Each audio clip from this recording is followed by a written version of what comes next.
Inicialmente, eu gostaria de agradecer a oportunidade de poder falar com vocês essa noite. Estou muito lisonjeado, né, de estar aqui essa noite. Gostaria de agradecer ao presidente, ao Maurício, né, por essa oportunidade, ao presidente eleito, Antônio Carlos, né, parabéns pelo transcurso do seu aniversário. Companheiro de mesa lá no evento do Prêmio Bandeirantes, né, que eu tive a honra de ser convidado e poder participar. E, acima de tudo, agradecer ao seu Luiz pelo convite.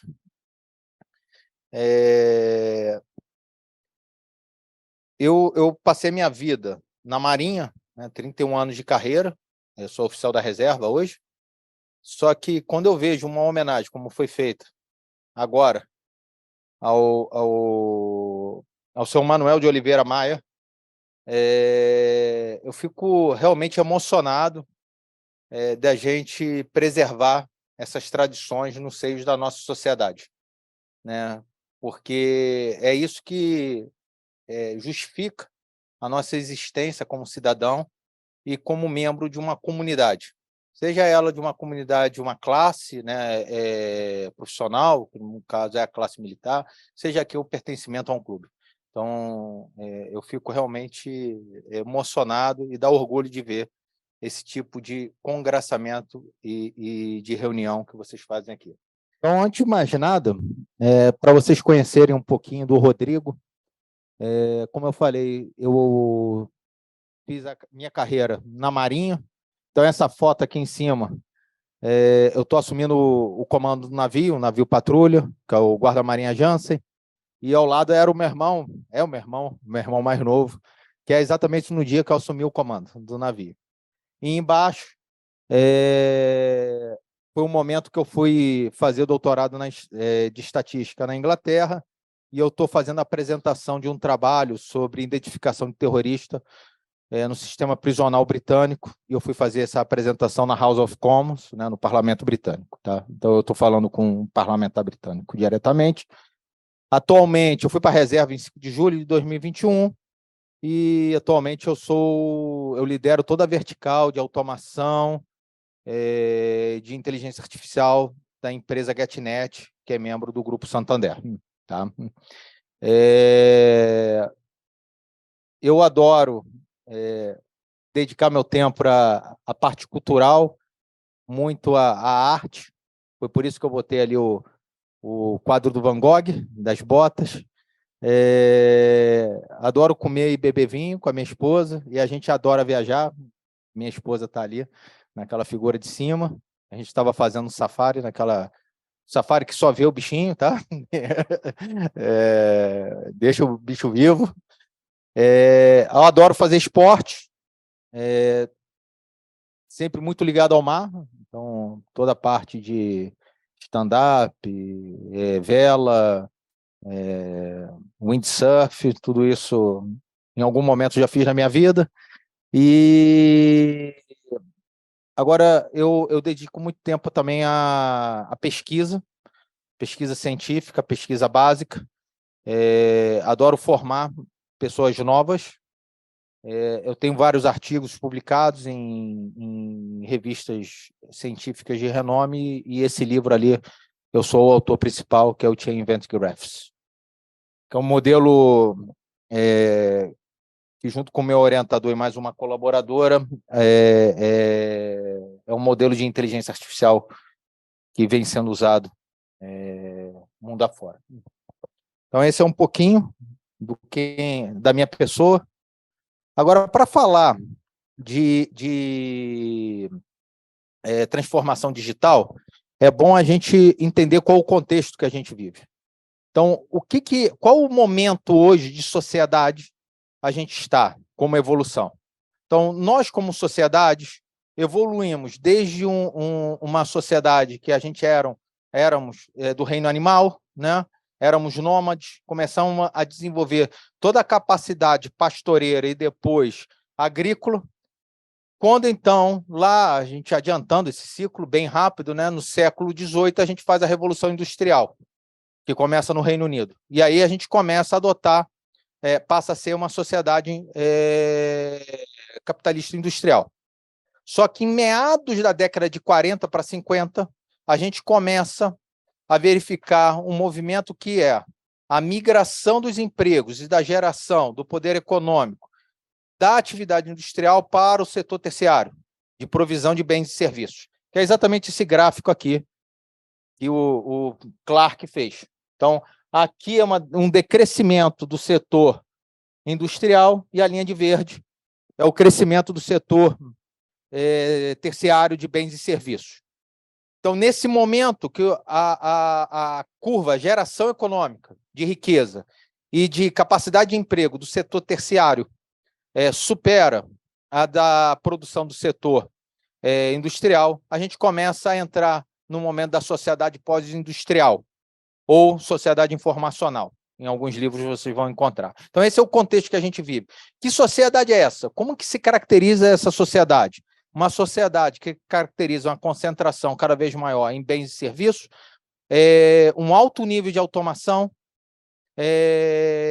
uma globalização cada vez maior das atividades e das relações socioeconômicas, um uso intensivo de tecnologias informacionais e, pela primeira vez na história do homem, o conhecimento passa a ser capital.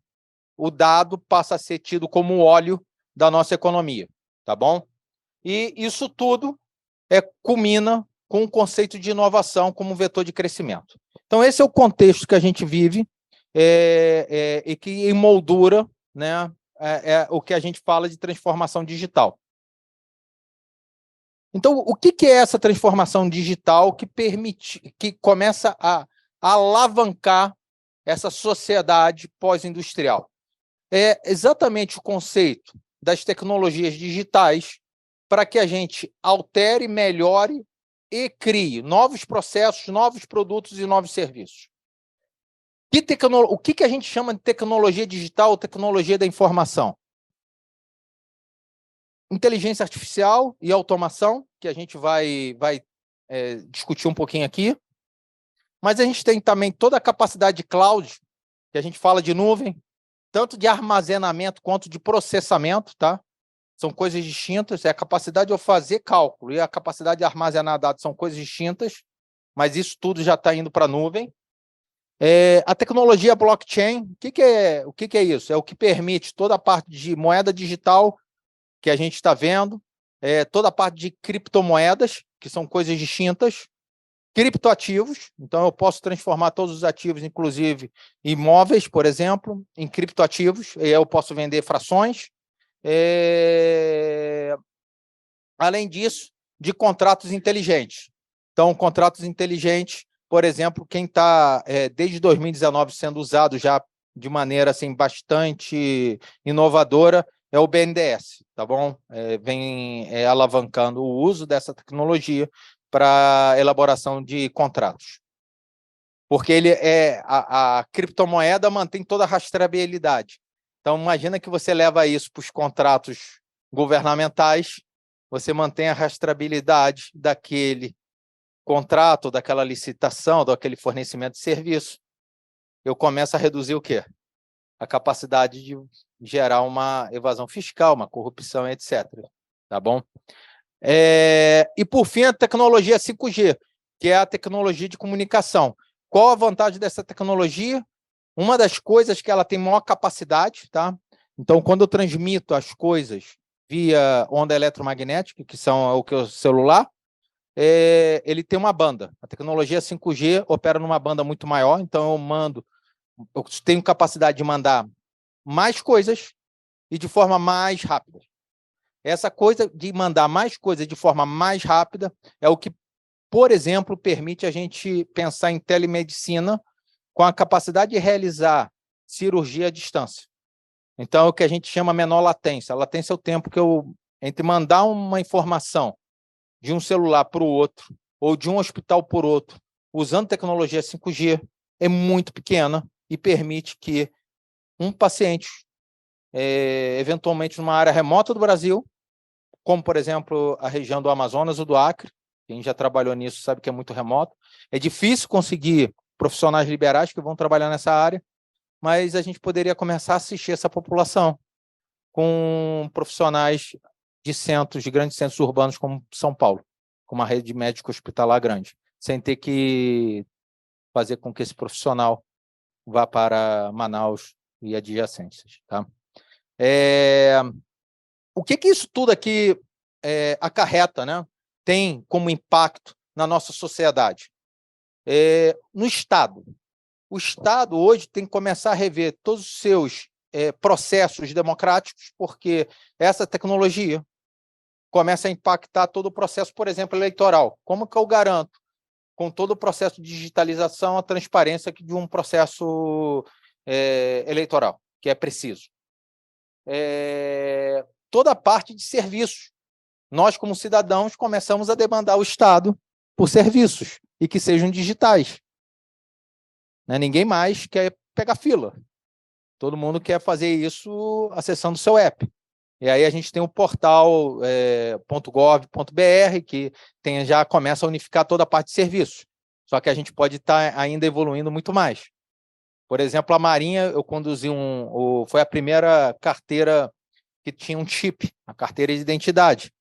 E aí, com o chip, eu gravava toda a história da pessoa, daquele oficial, e quando ele fosse fazer um exame médico, alguma coisa, eu conseguia puxar tudo. Nada diferente que hoje já tem na Europa já há uns 10 anos, tá bom? Toda a parte educacional e de medicina, né? Eu citei aqui exemplo de medicina.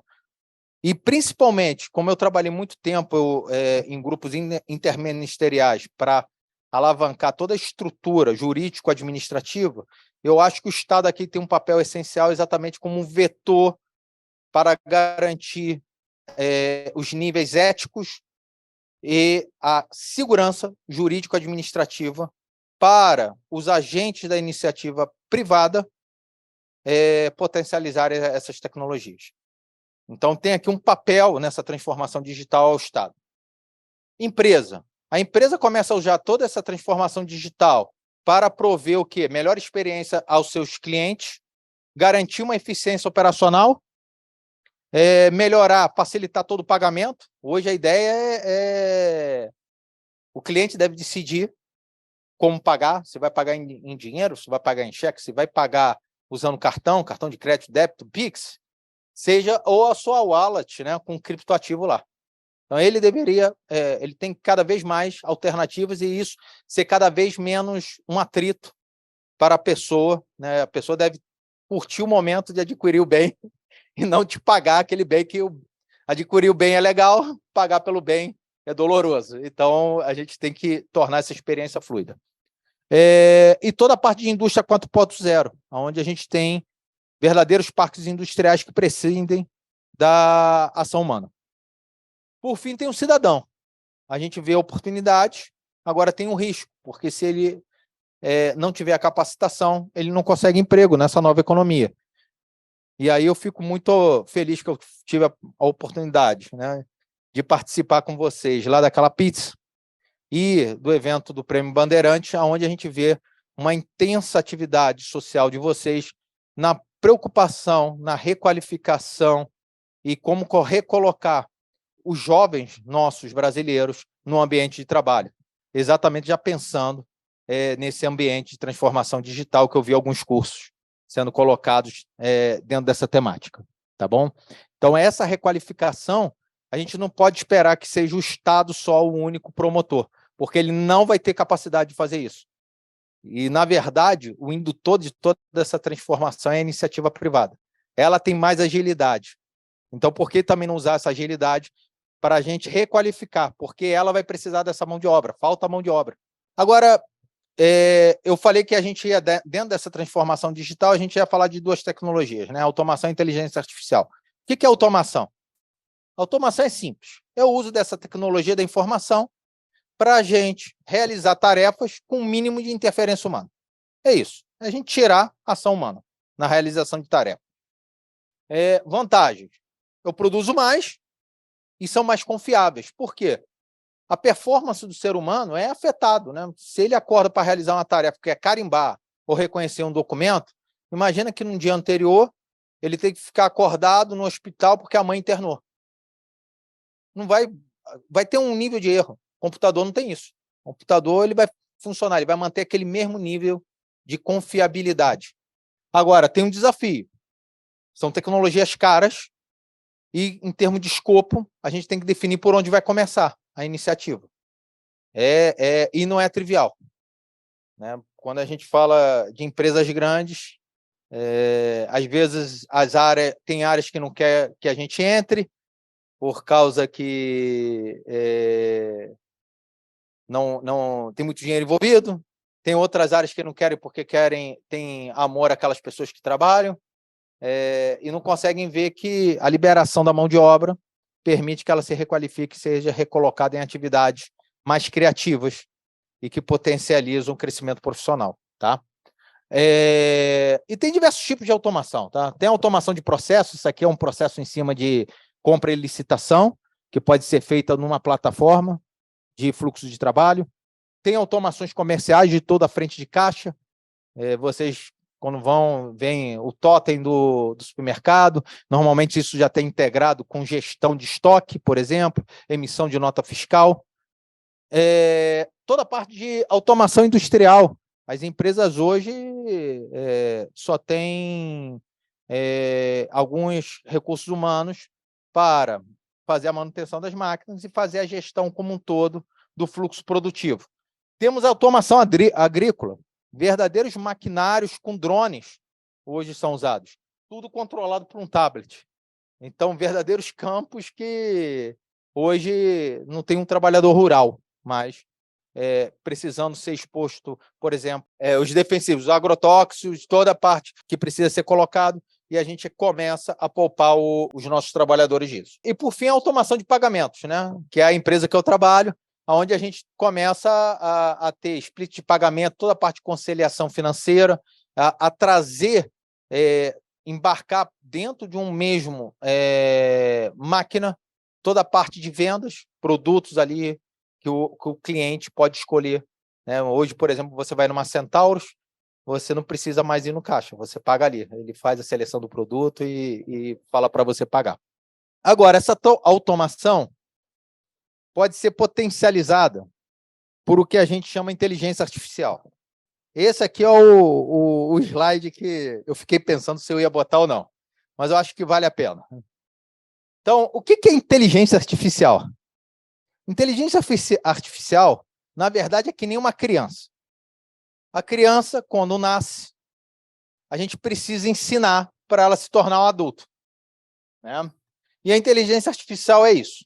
Eu preciso ensinar ela a realizar aquela tarefa. Como que eu ensino uma inteligência artificial a realizar uma tarefa? Eu preciso de duas coisas. Eu preciso definir um conjunto de funções e preciso de dados. Conjunto de funções. Eu vou pegar a mais simples, né? Uma reta. Não se assuste, não. Uma reta, né? Y igual a x mais b. O problema aqui é o seguinte: eu tenho que descobrir o valor de A e o valor de B. Para eu descobrir esses dois valores, eu uso o quê? Os dados. Vamos, por exemplo, bolinhas vermelhas são pessoas que têm um alto risco de desenvolver doença cardiorrespiratória. Bolinha azul são pessoas que têm baixo risco de desenvolver doenças cardiorrespiratórias. Esses são os meus dados. Eu falei que a família de funções é uma reta. E digamos que o Y, tá, é a minha altura e o X é a minha cintura abdominal. Então, eu tenho que encontrar uma reta que melhor separe esses dois grupos. Vamos pegar essa primeira reta. A igual a menos 1 e B igual a 4. Essa reta não separou grandes coisas, né? Em cima está tudo misturado, embaixo está tudo misturado. Não foi legal essa escolha. E essa reta aqui? Melhorou. A igual a 2, B igual a 0. Aqui, a gente conseguiu, desse lado aqui de cima, a gente só misturou uma bolinha vermelha com as azuis e desse lado misturamos 4 bolinhas azuis com a resto de vermelha. Tivemos o quê? 5 erros. E aí, se contarem, tem 40, tá? 40 bolinhas. Nessa aqui, eu só errei 5.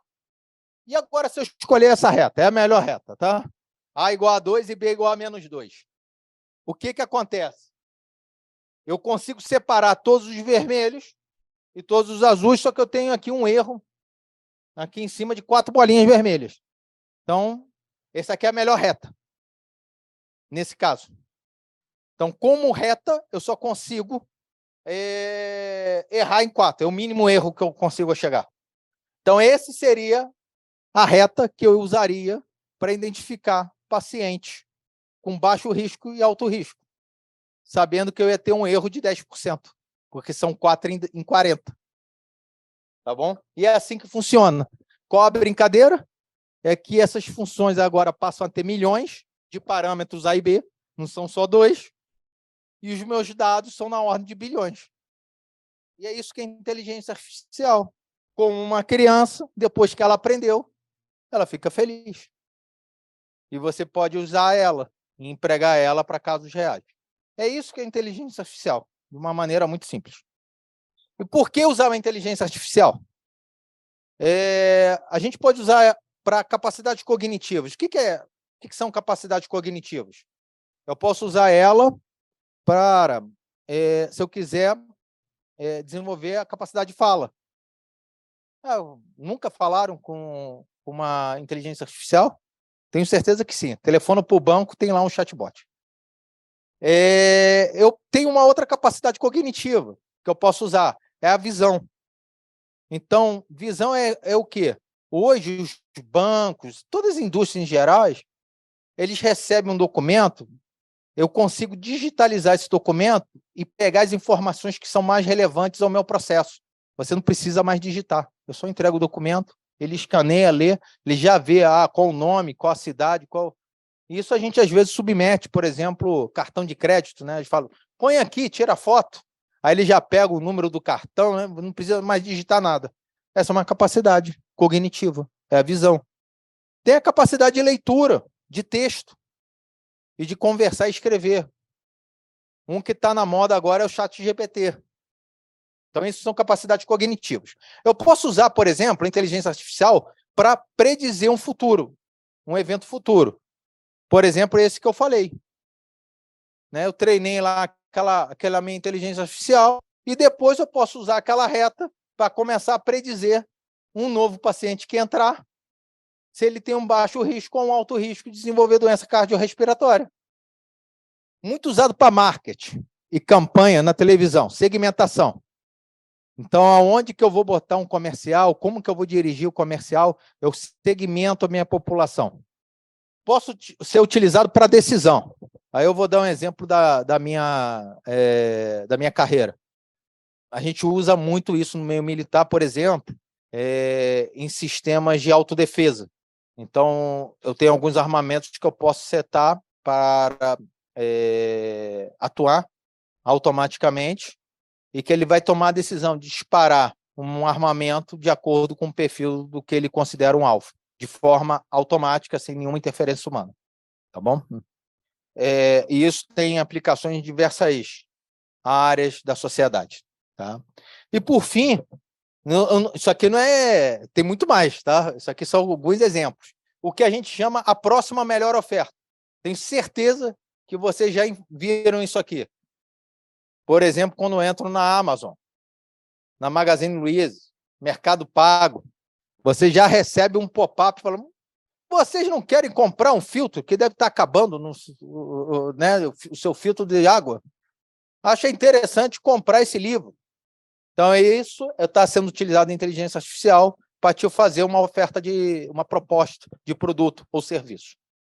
E qual a brincadeira hoje nesse contexto? É a gente levar a automação para o que a gente chama hiperautomação inteligente. O que é uma hiperautomação inteligente?